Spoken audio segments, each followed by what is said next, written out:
Chega para cá, doutor Fabiano Daval, vai falar para a gente sobre avaliação de carcaça. Fique à vontade, doutor Fabiano. Bom dia a todos, muito obrigado pelo convite mais uma vez, Geraldo. É muita responsabilidade, né, a gente ter esse tópico para falar e falar para um público tão seleto. Muito bom esse público aqui, vindo de várias regiões do Brasil e de outros países. A gente vê que é uma responsabilidade, porque você levar uma informação, trazer ferramentas, mas que podem ser usadas de forma bem precisa, é uma responsabilidade muito grande. Qualquer coisa que a gente fala pode ter um aspecto ou uma causa muito forte, né? Então a gente tem que tomar muito cuidado e ter bastante consistência para que vocês tenham realmente sucesso no trabalho de vocês. É um dia bem gostoso aqui no Mato Grosso do Sul, bem fresco. Acredito que a grande maioria do Brasil hoje, quem está nos assistindo também está com esse clima bom de ficar em casa, também assistir as palestras, né? E me coube o tópico de falar de avaliação de carcaça e seleção genética. Eu achei bem oportuno, porque sempre me falam para falar de avaliação de carcaça. E nada mais do que um tópico a mais dentro do processo de seleção. Então, eu venho e coloco muito como isso hoje é dito, né? A multiqualificação genética. Então, a seleção de carcaça ela vem com mais uma ferramenta, ela não é a única ferramenta de seleção, mas sim como um processo de multiqualificação do seu processo, do seu programa de avaliação genética. Então, nós, na empresa que nós trabalhamos, na Val, nós trabalhamos em 2 pontos específicos, que é a genética, dentro de vários pontos críticos que nós temos dentro do sistema de produção. Hoje é muito complexo, mas nós trabalhamos hoje na parte de genética, na orientação de seleção e também alguns trabalhos de confinamento na modelagem de crescimento e formação de lotes, né? É outro trabalho que nós desenvolvemos. Eu começo a falar porque na parte de seleção a gente sempre busca o mercado. E o que me busca, o nosso comprador, o nosso foco principal, a gente tem que estar atento que a zona de conforto foi alterada, né? Esse comprador de bezerro, esse produtor de bezerro, hoje nós trabalhamos com ágios maiores, né? Hoje nós estamos falando de uma arroba aí, no mínimo, tem bezerros vendendo de R$6 a R$7 ao quilo ao longo do Brasil, e você vendendo arroba de R$120, R$125 arroba, né? Então, nós temos que ser muito efetivos, ter uma genética realmente que nos ajude a fechar essa conta. E para produzir carne de qualidade, que é o que o mercado hoje realmente...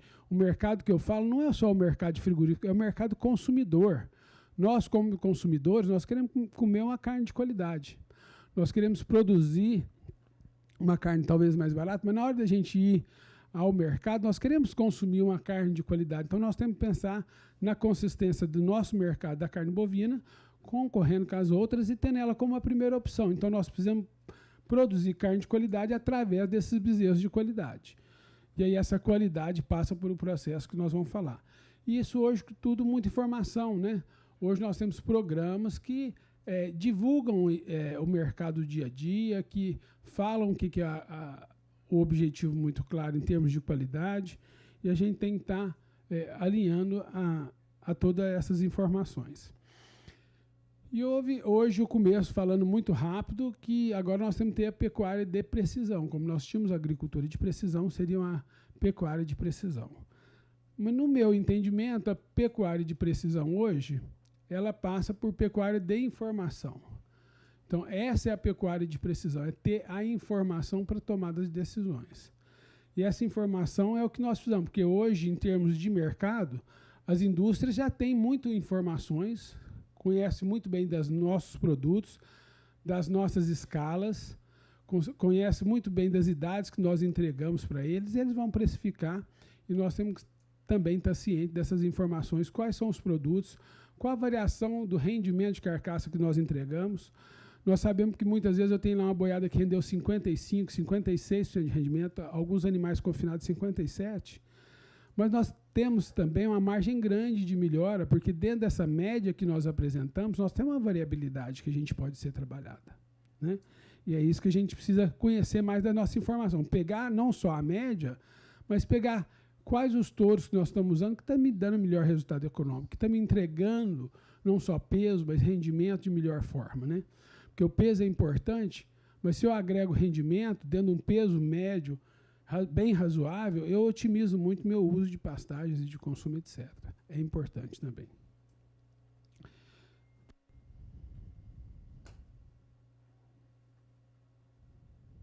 Vou chegar mais próximo aqui. Passa para mim um slide.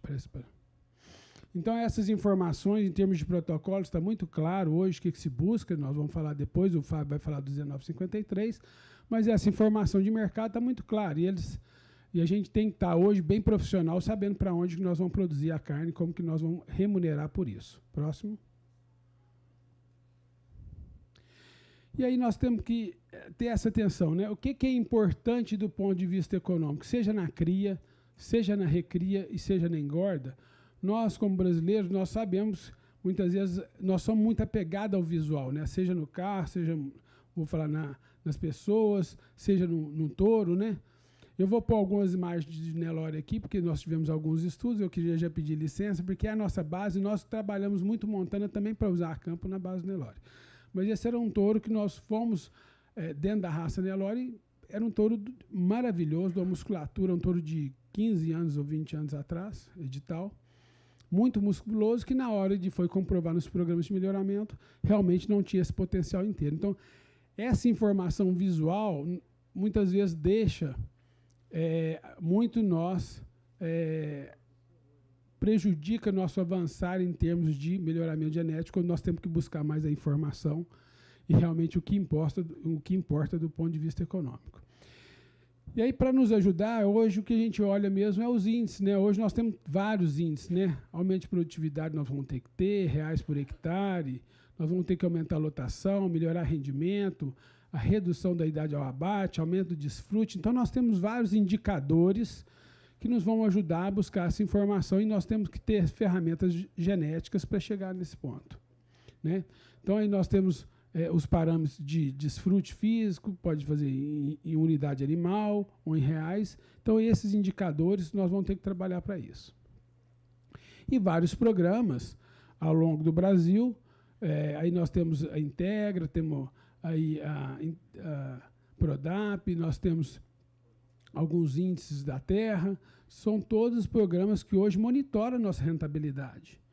E nós temos que buscar essa genética que realmente produz mais lucro para os nossos clientes. Então, nós temos que estar ciente e comprometido com o resultado do nosso cliente. Porque, nesse momento, tem vários clientes nossos monitorando de forma muito criteriosa e com critérios os resultados econômicos. E aí nós temos que saber que essa genética montana vai ter que produzir melhor lucro para ter ela perpetuar e ganhar cada dia mais mercado ao longo do Brasil. E aí, o que eles apresentam mesmo são indicadores, ficam muito fáceis, e aí isso que eu havia falado, nós estamos reforçando com os modelos de relatórios hoje de índices econômicos e resultados e custos e receitas que hoje são elaborados em várias fazendas no Brasil. E o que é o objetivo do melhoramento genético? Justamente é esse, melhorar a lucratividade através do ganho em qualidade, em maior produtividade, e nós temos cada dia mais ganhar mercado para a nossa raça. Então, a raça montana, através desse melhoramento genético, a grande função é aumentar o mercado, o uso dela ao longo do mercado, uma produtividade melhor, com a qualidade aliada, e aí, realmente, no ganho de lucratividade. E dentro disso, gente, tem vários parâmetros que nós vamos ter que trabalhar.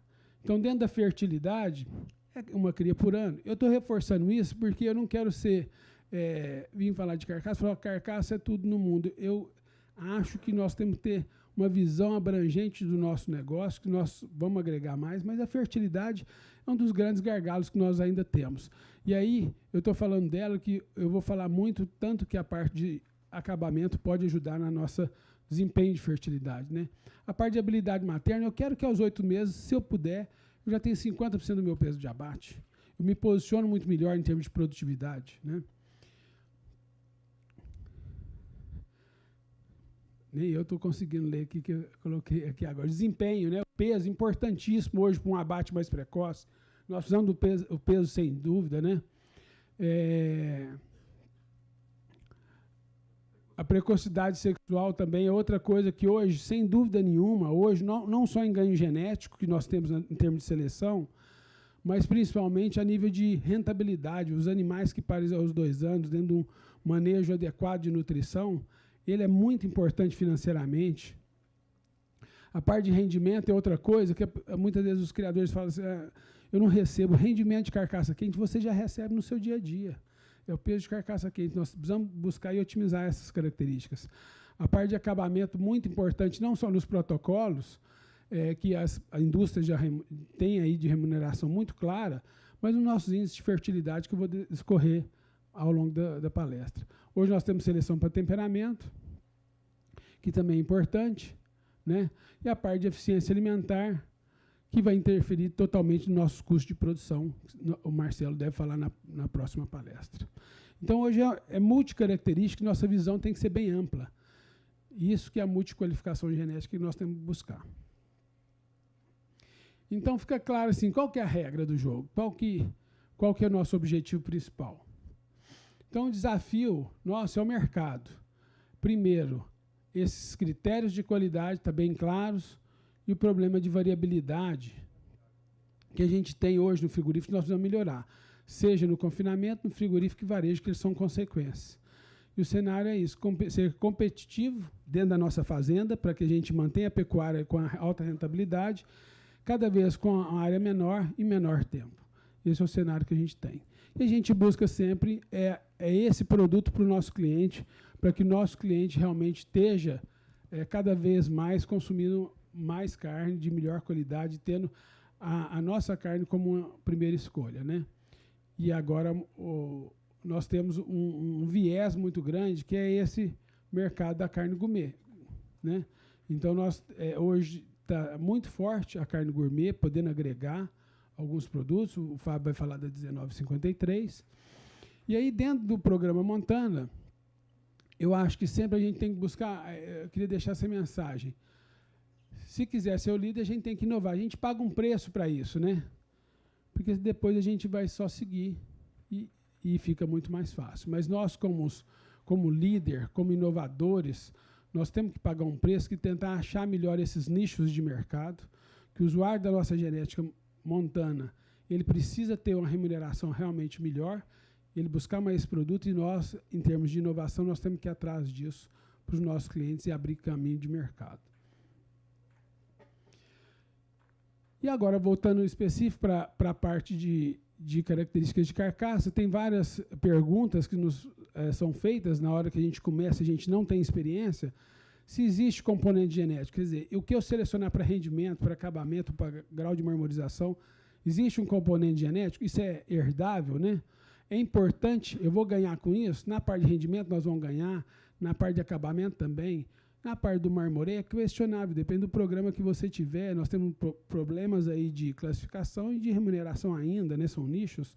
Mas se você vai receber e você tem esse nicho, é importante.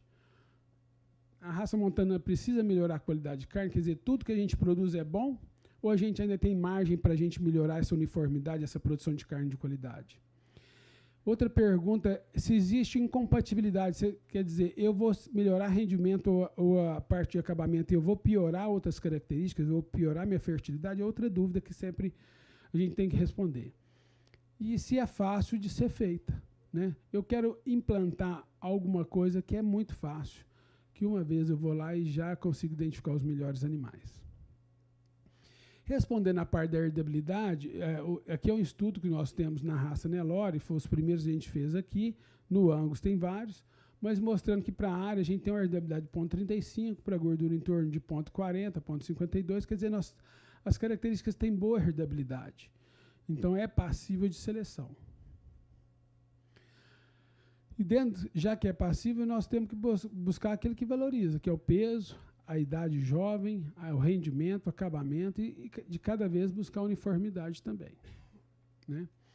E hoje nós já temos DEPs em vários programas, e isso eu acredito que no programa Montana vocês vão ter a curto prazo todas também, o peso que é ligado à maturidade, a parte diária de olho de lombo é ligada a rendimento, a gordura ligada à qualidade, o marmoreio também à qualidade, O peso de carcaça quente aí entra no rendimento mais lucratividade, de porção de carne comestível, lucratividade e competitividade em termos de desossa, e o consumo alimentar residual em termos de custo de produção. Isso já tem DEPs, é fácil calcular, então o programa pode implementar e ter essas ferramentas de seleção. E dentro nos nossos primeiros trabalhos, a gente queria saber, a nível da raça Nelore que nós começamos a trabalhar no Brasil, quanto que aquela DEP representava a nível de fenótipo. Então, nós plotamos, eu peguei um banco de dados já tem um tempo, e eu plotei a relação da medida da DEP e da medida da área. E nós observamos naquele momento que a cada 1 centímetro de DEP, nós aumentávamos 4,9 centímetros tamanho de contrafilé. Quer dizer, um animal de 2 unidades de DEP era um animal que tinha 10 centímetros quadrados a mais de área de odilombo. Então, houve realmente uma correlação, e é esperada. O rendimento ele vem por 3 equações: peso, área e gordura. Se o peso é igual e a gordura é igual, o impacto de 10 centímetros quadrados aumenta 1% no rendimento de carcaça quente. É o que é esperado. Então, a cada 2, um animal se tivesse na raça Nelore, que é o que você cria, Orivaldo, animal de 2 contra o animal de 4, se os pesos e as gorduras são similares, você aumentou 1% de rendimento. Isso não resta dúvida que é o impacto, e o custo de produção foi o mesmo. Quer dizer, é um ganho muito bom para o produtor. É muito importante, o impacto é muito grande. É um impacto grande. A parte de gordura, também nós tivemos uma correlação entre a DEP e a espessura de gordura. A cada 1 unidade a gente aumentou 3,8 centímetros de gordura, 3 milímetros de gordura, desculpa, milímetros. Então, o animal, a gente muitas vezes olha a DEP e ele é só 0,3, nós estamos falando 1 milímetro a mais de gordura genético.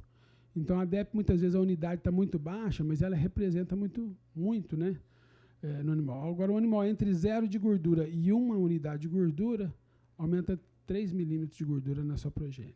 Essa é a regressão que nós conseguimos no estudo de caso.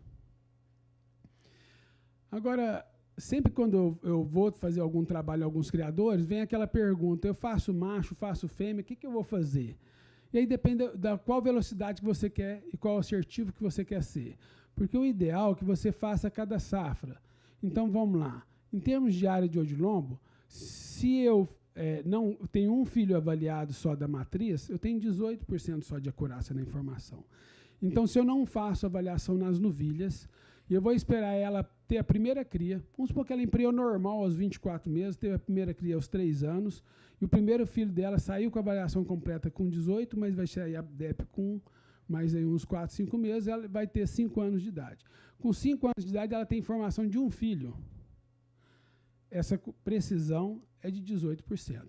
Então, a precisão é muito baixa. Se eu faço a cada safra, no animal de sobreano, eu já passo por uma avaliação direta, já vai para 28%. Se ela tem avaliação direta, mas já tem irmãos feitos e uma boa matriz de parentesco, já vai para 30%, 32% de acurácia. Então, o importante você fazer nas novilhas, que já no primeiro acasalamento dela, eu já corrijo. Se ela precisa melhorar rendimento ou acabamento, eu já vou efetivamente no seu primeiro acasalamento e já corrijo já. Ao longo que, muitas vezes, tem alguns rebanhos que estão com uma idade média de 6 anos, 5 anos. Quer dizer, da outra forma, quando você tivesse alguma informação da matriz, ela já estava saindo fora do seu rebanho. Então, é muito importante para quem quer mexer no processo de seleção realmente do seu rebanho, que você identifique já no grupo contemporâneo as suas novilhas numa idade jovem, e nessa idade jovem já direcione o acasalamento. E da mesma forma para a área e para acabamento. E aí, dentro das medidas indo para o curral, a gente consegue, com a ultrassonografia, avaliar a parte de tamanho de contrafilé, espessura de gordura, rendimento de carne a desossa é uma equação, mas não direto com ultrassom, mas a gente consegue ver o rendimento através dos usos dessas informações e marmoreio. Então, nos animais, a gente consegue uma medida transversal, a gente vai avaliar tamanho de contrafilé espessura de gordura no contrafilé, marmoreio, e na garupa outra medida de espessura de gordura. Então nós temos duas medidas de espessura de gordura que muitas vezes pode ser usada combinada. Então é uma coleta que a gente faz a nível de grupo contemporâneo, uma vez na vida do animal, e a gente quer essa imagem dentro de um processo de qualidade onde a gente busca somente técnicos que foram certificados. Hoje nós temos uma instituição que chama UGC nos Estados Unidos, que ela apoia todo o trabalho no Brasil através da Associação Timatubra, e essa certificação de técnicos garantem a precisão, repetibilidade e acurácia das informações desse técnico, e aí ter essas medidas também por um laboratório que tem pessoas qualificadas para fazer a interpretação. A parte de espessura de gordura a gente mede entre, aqui está o alcatra, aqui a picanha, que é o bíceps femoral, e o glúteo. A gente mede a espessura aqui, né, entre os dois, de uma maneira muito rápida e muito repetida. Bons técnicos chegam a dar 98, 99 de repetibilidade no mesmo animal, em horas diferentes. É muito repetida essa imagem. E o marmoreio, eu falo que é a mais difícil delas, porque eu preciso 5 imagens e eu preciso ter muita qualidade do técnico. É a que mais interfere a qualidade do técnico nos resultados, porque eu vou olhar a textura da imagem. Então, essa parte que a gente tem muito no entrecô, que é o espinális, ele tem o dobro de marmoreio do contrafilé. Então, toda medida eu tenho que sair fora daqui, eu tenho que vir fora dele, que aqui ele acaba refletindo mais. Melhorar muito o meu contato, só para melhorar a minha percepção e o software conseguir analisar realmente a textura da imagem de forma correta. Qualquer mudança de contato que você faça, e isso você consegue ver o contato por várias formas, seja na linha, seja na profundidade e potência da onda, você pode alterar no mesmo animal 1,5% a 2% de marmoreio, para você ter a noção da variação do técnico na qualidade da informação do marmoreio. Então, o técnico que faz tem que saber realmente o que ele está fazendo de forma correta, para que ele não possa deixar não só o contato, mas outros artefatos, como espinais e mudanças, mascarar realmente a leitura correta do animal. Na verdade, a gente faz o marmoreio, também é medido aqui entre a última e a penúltima, só que ela é a forma longitudinal que a gente faz o corte. Aí a gente usa 5 imagens para dessas 5 pegar no mínimo 3 mais consistentes. É a 13ª e 12ª. 13ª e 12ª é onde é o ponto de coleta de melhor. Por mais que a gente tenha no Brasil outro padrão de corte, quando a gente faz, se a gente for fazer em cima do outro corte, aí eu tenho só o espinális em todo o parte do contrafilé, aí ele me mascara, porque o espinális vai estar com tanta gordura a mais, e ele causa muito reflexo embaixo, e ele mascara totalmente a leitura do contrafilé em si. Então, por isso que acaba fazendo atrás, porque lá eu consigo descer a ponta da probe, e aí, com isso, sair do espinális, e aí ter uma leitura correta do contrafilé, e não da parte do entrecôte. Então, a gente quer, realmente, hoje o padrão é americano, né, que a gente segue, e eu coloquei assim que, no marmoreio, nós somos igual ao Moro, nós somos todos Moro, viu? O que eu quero dizer com isso? Igual a corrupção traz muita dificuldade para nós, no marmoreio, sempre vai ter gente querendo comprar facilidade e vender facilidade. Sempre vai ter alguém que não fez nada e quer fazer já. Eu brinco que e aí eles entram com o argumento que matriz Nelore, seja Montana, é melhor que Angus. Angus, por si só, não é a referência de qualidade. Porque tem Angus ruim, né? Então, muitas vezes, chega lá e vou fazer nas suas vacas adultas e das medidas fenotípicas, né? Eu brinco, quem vende fenótipo tem que vender ambiente. Meu animal deu 5 milímetros de gordura é bom, 5% de marmoreio é bom, fica mais 60 dias, fica melhor ainda, né? Quem vende genética, vende ADEP, né? Mas sempre vai ter gente que vai querer comprar facilidade, alguém vai querer vender facilidade. Isso nós temos que estar muito cientes para a gente não cair nessas facilidades e fazer igual esses lotes de matrizes foram feitos novilhas. Então, hoje eu não tenho que fazer mais nada, tenho que avaliar a progênie dela, né? Então, a cada ano eu fazendo a progênie de forma correta, daí 6, 7 anos eu tenho meu rebanho inteiro avaliado, né? Então, essa é a forma correta de fazer. e não pegar um touro errado como esse foi pego, ir lá e vou fazer ultrassom nele e falar que ele é bom ou ruim. Eu, realmente, com mais de 15 anos trabalhando nisso, se eu medir o touro sozinho aqui, eu não sei te falar se ele é bom ou se ele é ruim. Talvez ele é bom demais, porque ele passou fome, na época dele acabou saindo da vacada, e talvez ele é ruim demais, porque ele foi tão bem tratado, né, e não expressou. Então, a referência do que realmente é bom e ruim é o grupo de contemporâneo e é o desvio da sua média, né? Então, a gente tem que sair foto. E quando a gente fala de marmoreio, em vez de Angus, o padrão realmente é a porcentagem de marmoreio. Então, a gente tem que buscar animais que, se eu quero atingir choice, acima de 4% de marmoreio. Aí é bom. Porque nós temos Angus também que dá select menos, dá select mais, né? E ele não é só, por si só, uma referência de qualidade. E aí nós temos que lembrar que os grupos contemporâneos de manejo ajudam nós a tirar os efeitos sazonais, né, de mês de nascimento. Aquele touro que eu falei lá, se fosse bem nascido, mal nascido, né, isso tudo tem efeito sazonal, né? Os efeitos do manejo, né, animais que estão no melhor pasto ou pior pasto. Eu vejo o pessoal fazendo, igual quando eu falei de multiqualificação, ir lá e fazer matriz. A mais gorda matriz, talvez a sua pior matriz de fertilidade é a pior de leite, por isso que ela está gorda. E você vai achar ela boa, talvez até de marmoreio, e vai estar piorando o seu rebanho para a característica mais importante, que é a fertilidade, é uma vaca parir e criar um bom bezerro. Então, esse sistema de manejo são importantes, e nos modelos de análise eles eliminam qualquer variação. Então, o grupo contemporâneo é você deixar a luta igual e não desigual. Animais na mesma oportunidade, aí você pode pôr eles para competirem. E aí eu venho lá. A parte de rendimento é fácil convencer, porque hoje impacta direto na nossa rentabilidade. E a parte de acabamento? O que eu imagino que o Fábio jamais escutou aí, o Fábio vai vir dar a palestra depois, assim, ninguém paga por qualidade, não vou pôr gordura que ninguém paga, e ele vai mostrar que paga, mas eu quero mostrar outro ganho, que é o que nós temos dentro do rebanho, com a seleção para acabamento, na idade jovem, né? Eu busquei um slide do Argel, acho que tem mais de 12, 15 anos, né? Ele tentando identificar em 2 fotos qual touro tem acabamento, né? Será que nós não estamos confundindo musculatura com acabamento? Em algumas vezes, sim. Então, a gente quer uma ferramenta para ajudar nós a darmos uma precisão. Eu até acerto, mas eu quero dar uma precisão melhor, né? Eu quero selecionar o que realmente é acabamento. E olhando a parte de acabamento, a gente tem 2 medidas. Eu queria deixar claro para vocês que tanto a medida de contrafilé, esse é trabalho daqui no Brasil com o Nelore, mas a medida de garupa sempre nesse sobriano, se for animais mais a pasto, de regime, ela tem de ser um pouco maior, mas elas têm uma correlação muito grande entre as duas. E hoje, alguns programas, esse do Nelore, a gente tem uma DEP que chama DEP Acabamento, que usa as 2 informações e publica uma DEP só, né? Isso é muito bom para nós, ter uma referência com herdabilidade 0,35. E aí, muitas vezes, quando a gente, falando em gordura, eu queria trazer um reflexo. Assim, muita gente pergunta, onde está meu dinheiro? Estou trabalhando aqui, onde está meu dinheiro? A gente tem que perguntar, onde está minha genética? Né? Minha genética que vai me dizer que se meu cliente vai me remunerar bem ou não.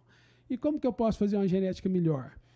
Igual o modelo financeiro, tem vezes você tem um juro simples ou um juro composto, né, que vai te agregando mais. Como que eu posso fazer esse juro composto, juro sobre juro, ganhar dentro do meu rebanho, né? Eu acho que a melhor forma é a utilização da novilha super precoce. Esse é o jeito de você capitalizar geneticamente seu rebanho. Por que eu estou falando isso dentro de acabamento? Porque são 3 características muito importantes que te alavancam o ganho de precocidade sexual. Isso coloca a cria num patamar de rendimento econômico muito próximo da recria e engorda, ou melhor, né? Mas eu preciso de bom desempenho ao ano e sobre ano, perímetro escrotal, porque a origem no tecido gonadal é também a mesma origem do ovário, então nós temos um reflexo de seleção de perímetro à idade jovem, né? Falando perímetro na idade jovem, para fêmeas com desenvolvimento ovariano melhor, e a DEP de acabamento, porque a gordura produz leptina, que é um polipeptídeo, que atua no desenvolvimento folicular. Uma vez que você nivelou as 3 características, eu tenho um gado que ganha bom peso, que tem a idade jovem, perímetros de boa qualidade, e que também tem uma boa espessura de gordura, aí vocês realmente vão ter um gado que podem ser desafiados e vão emprenhar de um índice espetacular. Eu brinco muitas vezes com algum cliente que fala assim, quanto que eu vou começar a desafiar minhas novilhas precoces. Se você fizer isso aqui de forma correta, elas vão te falar.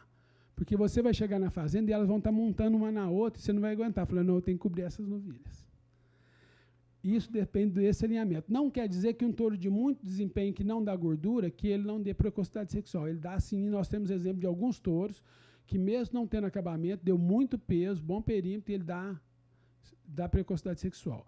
Mas no nível que a gente quer, para subir de 80%, acima de 70%, para ficar super viável economicamente, eu tenho que nivelar as 3 características como critérios de seleção. E aí, será que as novilhas precoces fazem totalmente a diferença? Eu peguei um rebanho que nós trabalhamos no Nelore, que tinha um índice econômico de 10 nas matrizes ativas do rebanho, as novilhas de 24 meses de 3, né? Então, nós queríamos aumentar 9%, e as novilhas super precoces, que eu não estaria usando, estariam com 15%. Então, olha o ganho que eu teria se eu usasse as novilhas no componente das outras, eu aumentaria meu ganho na projeção das dépres, das progênitos, aqui os touros, né? E a projeção das progênitos, eu aumentaria o ganho em 9%. Então, quando eu pego minha genética mais nova e trago ela para essa média que eu estou produzindo, ela tem um ganho, um impacto muito grande. Por isso que eu falo que a capitalização genética é essa. A cada 3 anos que eu estaria girando meu rebanho, fazer meu intervalo de gerações, eu poder usar essa precoce de forma intensiva sempre, isso o impacto não tem dúvida que vai ser sua capitalização genética. Nós fizemos outro estudo, onde nós estudamos índice econômico, peso de desmama, peso de ano, peso de sobreano, em 3 safras de desafio precoce, todas com distribuição normal na população, aqui a DEP diária, a DEP de gordura, a DEP de precocidade sexual e steability. Isso foi num rebanho em Redenção do Pará, Fazenda Alô Brasil. E nós queríamos ver as novilhas, como que o peso de ano interferiu, o peso sobre ano e também as outras características nas novilhas super precoces. Então, as novilhas que no seu grupo contemporâneo classificaram como elite, as melhores de peso realmente produziram índice de precocidade sexual melhor. Aí no peso sobre ano. E como foi na área? Como ser esperado, não tem uma correlação muito grande com a área. Mas com a gordura, 61% das novilhas precoces eram elite, 48% das novilhas precoces eram superiores, 28% regular, e as piores de gordura, as que piores emprenharam.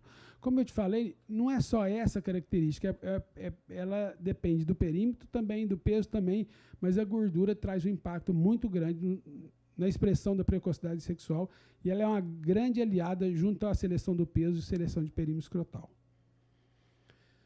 Nós fizemos outro estudo na NCP com 41 mil novilhas desafiadas em 2015. Achamos pouco, no outro ano nós fizemos com 46 mil novilhas desafiadas. E mais uma vez, fizemos para várias características, leite, pesos, mais uma vez as características de carcaça, as novilhas precoces com a média na área de 0,5, bem maior do que as não precoces, e na gordura 0,05 menos 0,04 as não precoces. Então, sempre as características de peso, de perímetro escrotal, de gordura, são muito diferentes das novilhas que conseguem emprenhar mais cedo. E aí te trazia a capitalização genética, que eu falei, um ganho genético mais rápido e melhor. E aí, quando a gente faz no grupo contemporâneo, o que a gente quer descobrir, eu brinco assim, quem que é o malvado? Quem que é que vai me alinhar mais características? Vai ser o touro multiqualificado. Aqui na qualidade, em 2004, nós identificamos o impulso da qualidade. Esse era o malvado, esse parecia um cordeirinho e já era... Esse era o touro que a gente queria, era multiqualificado. E agora, em 2018, a gente estava atrás desse animal, da mesma forma. E quando a gente roda e interpreta, a gente avalia peso, perímetro, área, gordura. O animal que nós identificamos e foi selecionado esse ano foi o segundo do ranking. O primeiro é um animal de muita qualidade, mas fenotipicamente ele tinha alguma restrição. Esse animal, compondo um índice que nós achamos adequado, ele tinha 2 desvios padrão da média, ele era 17% acima do peso, 13% para cima da média para perímetro na idade de avaliação, 15% na área e 43% na espessura de gordura. Né? Então, esse animal é o animal que já está usando ele, né, na outra fazenda, né, Geraldo? Foi o animal que foi reserva dessa última safra esse touro. Inclusive, a mãe dele, né, Geraldo, ela foi, acho que não sei se foi a primeira, o Álvaro pode me corrigir, ou a segunda, acho que foi a primeira, da safra dela na avaliação de grupo. Então, ela foi a destaque, produziu o animal, o segundo melhor animal dessa safra, animal com fenótipo mais adequado para o uso de seleção aqui no rebanho em qualidade. Essa foi uma tabela que eu fui uma vez no Banco Itaú, me mostrando várias aplicações financeiras e como que elas se comportavam em nível de rentabilidade ao longo dos anos, né? Como que foi em cada ano. Então, tinha bolsa, tinha dólar, o dólar flutuava muito, aí eu tinha CDB, renda fixa, e eu cheguei à conclusão que os investimentos devem ser diversificados. E eu lembrei que isso é a mesma coisa da minha seleção genética, que os nossos seleções ela tem que ser uma genética multiqualificada também. Quanto mais alicerces eu tenho na minha estrutura, melhor é. Se eu uso um touro que é líder para 6 características, um touro jovem, e ele confirma em 4, está ótimo. Agora, se eu uso um touro que é bom de peso e perímetro, e se ele não for bom em uma? Eu trouxe só uma. Então, da mesma forma que é feita a capitalização de investimentos, eu acho que em termos de seleção, cabe muito bem, é a multiqualificação genética, onde eu busco várias características para me ter realmente ganhos vindo de vários lugares. A conclusão que eu tenho é essa, que a falha do planejamento é o mesmo que planejar para falhar.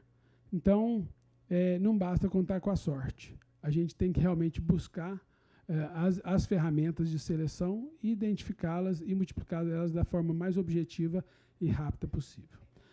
Era isso que eu queria falar. Queria agradecer a todos. Obrigado pela oportunidade. Obrigado.